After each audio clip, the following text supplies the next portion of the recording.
নবীর কাছে হাজির হয়ে যায়।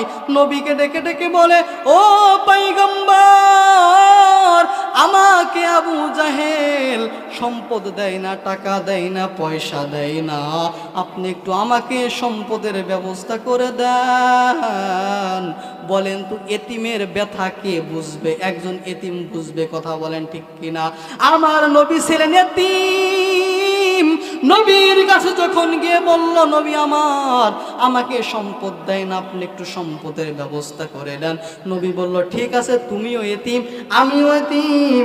আল্লাহ তাআলা বললেন, আলাম ইয়াজিদকা ইয়াতীমান ফাআওয়া ওয়া ওয়াজাদাকা দাল্লান ফাহাদা ওয়া ওয়াজাদাকা আইলান ফাআগনা ফাআম্মাল ইয়াতীমা ফালা তাকহার। আল্লাহু আকবার।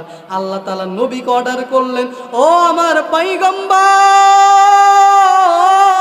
আপনার কাছে এতিম এসেছে, আপনার কাছে এতিম এসেছে, আপনার এতিমের সম্পদ ফিরে দিন। তখন নবীজি এতিমের হাত ধরিয়া আবু জাহেলের নিকটে গেল।